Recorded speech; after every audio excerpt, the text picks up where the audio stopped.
away. I'm like, damn, man, then what happened? And he said, well, I kicked heroin, and I'm straight, and I got a job, and I feel good. I'm like, fuck, man, that's great. And he said, you know something? I'll tell you. And I'm like, what? Because I've been down there, and man, I'm never going down there again. Fuck it.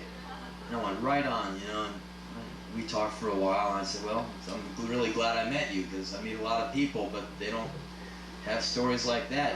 You're really inspirational, you know. And he walks away, and these skater kids go up to me. Hey man, you were hanging out with the Immortal, huh? Who? The Immortal! The man who will not die! That guy's cool, man. He tried to shoot himself in the head with a shotgun. I said, no, I heard the whole story. You guys call him the Immortal? Yeah, man, he's wild. So, the next night I'm in New Orleans, you know, Louisiana. I said, man, I met this guy last night, the Immortal, and I tell the story about the Immortal. And I told the story to people all over the place, you know, because this guy, you really remember this story. This guy who really tried to get out and still hanging in. 3 years later, I'm in Kalamazoo, Michigan. There's a lot of hard things to do in life. Sometimes you have to go to Kalamazoo. It doesn't take long. It's relatively painless. Before you know it, you're out of there. Anyway, we're there rocking out. And this guy walks up to me, and he says, Henry? Oh, yeah? You remember me? And you never, ever want to lie about that shit. Oh, sure, I remember you. And, like, you do that, and sometimes, you know, if you did, like, oh, that's cool. Or, yeah, from where?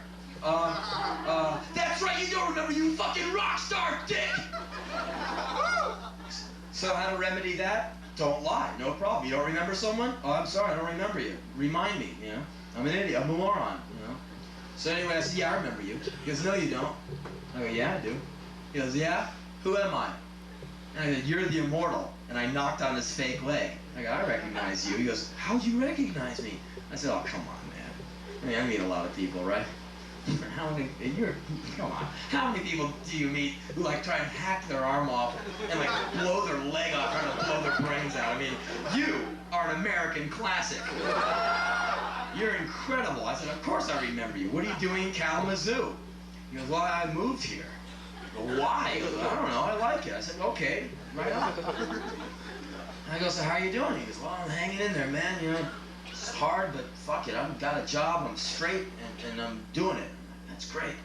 And so we talked for a while, he goes away, and these skater kids come up to me. You know the Immortal, man? I'm like, yeah. Yeah, he will not die. Yeah, I know. Me and the Immortal, we go back. I've known him. You've known him? I mean, like, he's a celebrity. Yeah, man, I've known the Immortal. Yeah, I got his t-shirt. So, a few weeks later, I'm back in LA, tour's finished. Got all these messages on the old answer machine. I play them back, you know, Mom, you know, Henry, right on. Just psychotic. Anyway, everything for her is happy. Hi, it's great. Hi. Mom, were you ever bummed out? No. Yay. Here, take some heroin. Mellow out. Anyway, I'm playing back all the messages, and I get a message from this kid from Kalamazoo. He goes, hello, I hope I have Henry's number. I have a bad message to leave you, but I figured you'd want to know. And the message is that the Immortal shot himself in the head a few days ago, and he's dead. I'm sorry. Goodbye. Click. So the Immortal couldn't hang on. The Immortal's dead. The third time is a charm. Isn't that the saying? How the saying goes. And so, you know, here we go on the Edie Brickelian pseudo-philosophical tip. Life, you know, is almost a concept. When you see a guy, it's not even real at that point. Like here's a guy who tasted death more than this guy, man. He really tried to get the fuck out. You figure he'll never do that again. Well, he's gone. He shot himself. He's out. So that really depressed me because I figured he'd be the one guy who was gonna hang in, but I was wrong. I'm wrong all the time. So anyway, a few months ago I'm at CBGB's down in New York. Punk Mecca. Great place if you ever get a chance to go. And I'm at the bar next door, and I'm standing there, and someone goes, hey, tell some stories, man. I go, all right. I tell the story about the Immortal. At the end of the bar, this like really funky looking guy looking at me like, kind of funky hair, dumb-looking glasses. I go, an alien. My people, you know, alien nation, kooks. I know them. Guy comes up, can I talk to you or are you gonna hit me? I'm like, I'm not gonna hit you, man, what's up? And he goes, well, you know that story about the immortal? I go, yeah. He goes, man, I really identify with that guy. I go, yeah. I mean, I really get into it. Yeah. I really know where that guy's coming from. Let's hear it. Well, okay. When I was born, my mom tried to strangle me at birth, and my grandma saved me. I'm like, fuck, that's heavy. He goes, yeah. And then when I was 6, my mom got drunk and tried to cut my throat with a broken whiskey bottle, and my grandma saved me. And I look at the guy's face. Face is totally covered with scars. Throat is nothing but scars. Like someone's hacking at his face. I go, your mom did that to you? He went, yeah. And my grandma saved me. I said, man, your granny's pretty awesome. Age 16, he hangs himself in his room.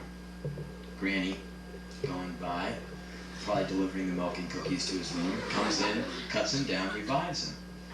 I'm like, man, your grandma is just, she's great. Like, yeah, great woman. So then he joins the Navy. At age 18, he goes, I joined the Navy and I tried to hang myself in the barracks. I'm hanging. And I said, wait a minute.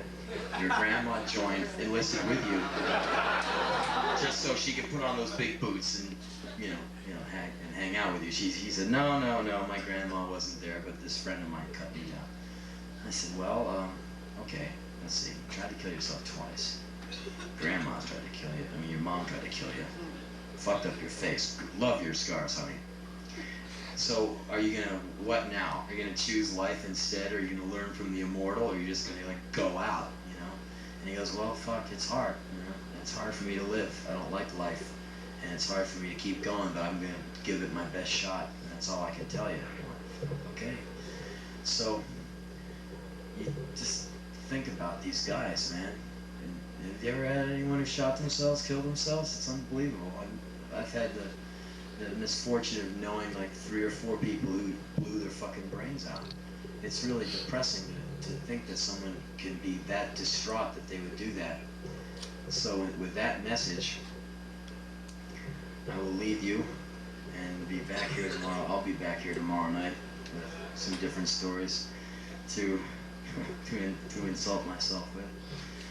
But if I don't see you again, take this idea from a guy named Don in San Francisco. Don said, life is fucked, but we have to keep trying.